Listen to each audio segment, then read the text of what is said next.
My mom said it casually, the way people do when they don't expect resistance. "We can't afford a vacation this year," she said, standing in the kitchen with her back to me, stirring a pot that smelled like onions and disappointment. "Things are tight. Everyone needs to be responsible." I nodded. I always nodded. I had learned early that asking questions only made things worse. That year had been brutal for me anyway.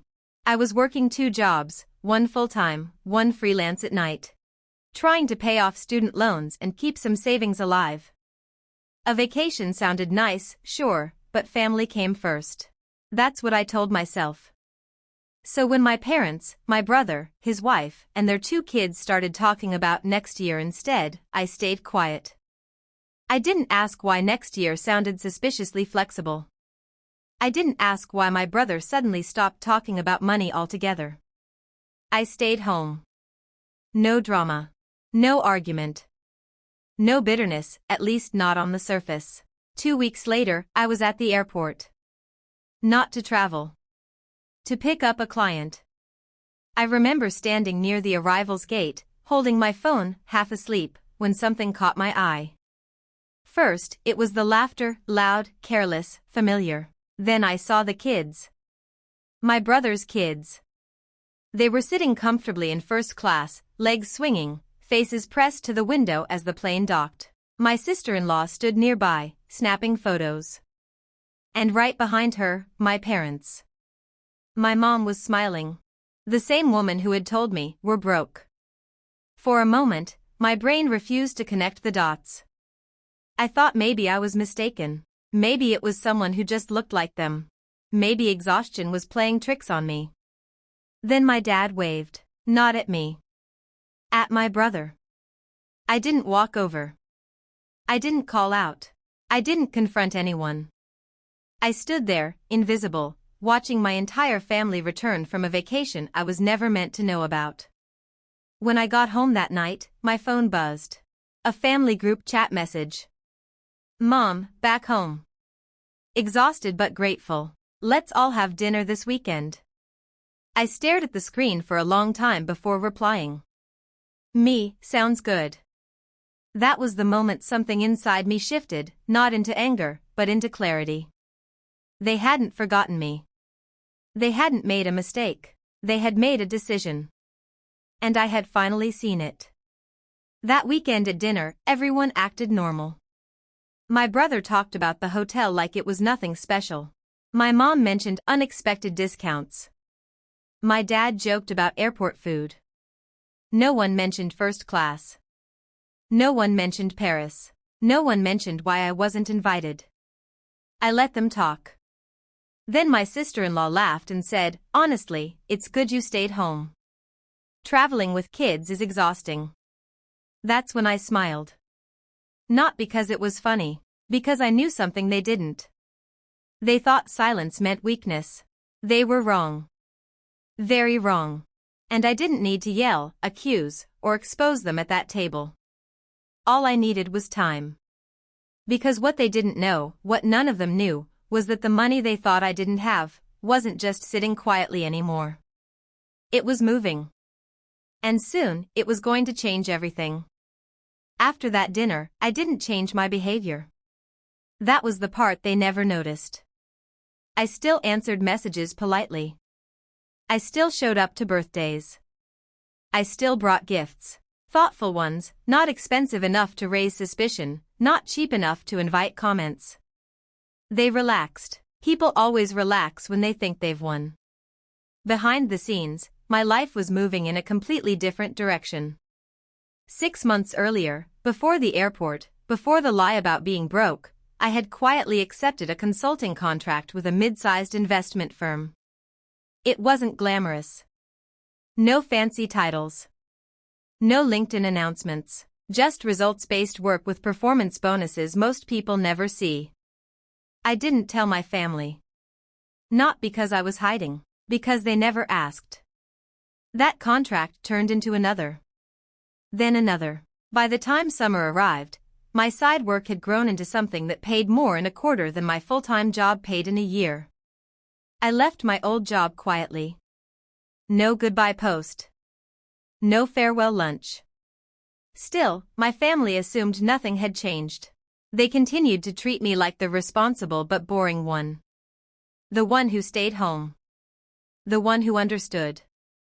The one who didn't need much. That illusion held until my brother called me one afternoon. "Hey," he said casually. "You're good with paperwork, right, Elle?"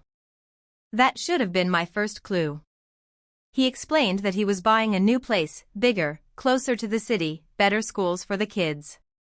He needed someone to review a few documents, maybe help with some numbers. He said it like he was doing me a favor by including me. I agreed. When he emailed the documents, I read every line carefully. Not because I wanted to help him, but because I wanted to understand him.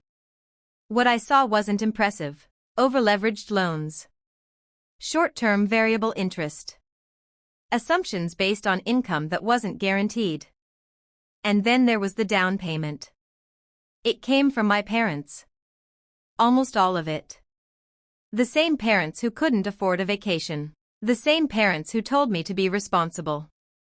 I didn't comment. I didn't warn him. I didn't point out the risks. I sent the documents back with a single sentence. "Looks fine. Just make sure you're comfortable long-term." He thanked me. My mom sent a heart emoji in the group chat. My dad said, "See? This is why we trust you." I smiled at my phone. Trust is a funny word. A few weeks later, I received a message from my bank. Not my personal bank. My private account manager. The subject line read, "Asset Consolidation Opportunity." I took the call during my lunch break, sitting alone in my car.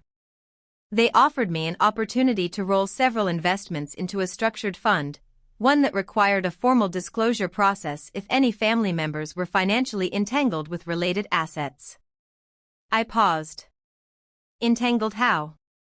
I asked. The banker explained calmly. "Ownership overlap. Shared guarantees. Informal family-backed liabilities." I knew immediately. My brother's house, my parents' contribution. The financial web they had built without understanding its fragility. I asked one question. "If I proceed, what happens?" There was a brief silence on the line. Then the banker said, "Anyone connected to those guarantees will need to formally declare their positions. If they can't, adjustments will be required." Adjustments. Such a clean word for chaos. I told him to proceed. The process took time. Quiet time. Paperwork time. Time where nothing seemed to be happening. Until suddenly, everything was. One evening, my mom called me, her voice tight. "Did you sign something?" she asked. "Yes," I said calmly. With a bank?" "Yes." Another pause. "Your brother says the lender is asking questions." "Elle." I leaned back in my chair. "That's normal," I said. "When money moves." She didn't like that answer. The next family dinner was tense. No jokes. No travel stories. My brother barely touched his food. My sister-in-law kept checking her phone. Halfway through the meal, my dad cleared his throat. "We need to talk about finances," he said. I nodded. "I agree," I replied. Everyone looked at me then. Really looked at me. As if seeing me for the first time. My brother spoke next. "Did you do something?" I didn't deny it. "I made decisions about my assets," I said. "The same way everyone else does." His face tightened. "Your assets?" That was the moment the room shifted. Because for the first time, the version of me they had relied on, the quiet one, the invisible one, no longer fit the situation unfolding in front of them. And they could feel it. They just didn't know yet how expensive that misunderstanding was about to become. The silence at that dinner table wasn't loud. It was worse. My brother leaned back in his chair, arms crossed, trying to look relaxed. My mother kept smoothing the edge of her napkin. My father stared at his plate as if the answers might appear there if he looked long enough. Finally, my sister-in-law spoke. "What exactly does that mean?" she asked. "Your assets?" I didn't raise my voice. I didn't smile. I didn't perform. "It means," I said evenly, "that any financial structure connected to me is being reviewed." My brother laughed once. A short, sharp sound. "Come on," he said. "You don't have money like that." That's when my phone vibrated on the table. I didn't plan it. Timing just stopped protecting them. A message from my banker. One line. Compliance phase initiated. I locked the screen and placed the phone face down. "You don't need to believe me," I said. "But lenders do." My father finally looked up. "What lenders?" he asked. "The ones backing your guarantees," I replied. The color drained from his face. My mother's voice trembled. "Guarantees for what?" "For the house," I said. "For the refinancing. For the short-term bridge loan you signed last year." My brother shot to his feet. "You said that was temporary." "It was," I said calmly. "Until it wasn't declared properly." The room erupted. My brother accused me of sabotaging him. My mother demanded to know why I hadn't warned them. My father kept repeating, "This doesn't make sense." I let it wash over me. Because this part wasn't about emotion anymore. It was about reality finally arriving. When the shouting died down, I spoke again. "I didn't cause this," I said. "I didn't touch your loans. I didn't force you to use my name casually. I didn't lie about money I didn't have." I looked at my mother. "You told me we were broke." I looked at my brother. "You said I didn't belong on that trip." I looked at my father. "You decided for everyone." No one answered. 2 weeks later, the letters arrived. Formal. Polite. Devastating. The lender demanded restructuring. The bank required updated disclosures. The interest rates adjusted. The safety net they thought existed didn't. My brother called me every day at first. Angry calls. Then desperate ones. "You can fix this," he said. "Just tell them whatever you told them before." I told the truth, I replied. Eventually, the calls stopped. The house went on the market. My parents downsized quietly. No announcement. No celebration. Just a smaller place and a lot of unspoken regret. Months passed. Then one afternoon, my father asked to meet me alone. We sat across from each other in a cafe neither of us had been to before. "I didn't know," he said finally. "I know," I replied. He swallowed. "We thought you didn't need help. You always handled things." I nodded. "That's the problem."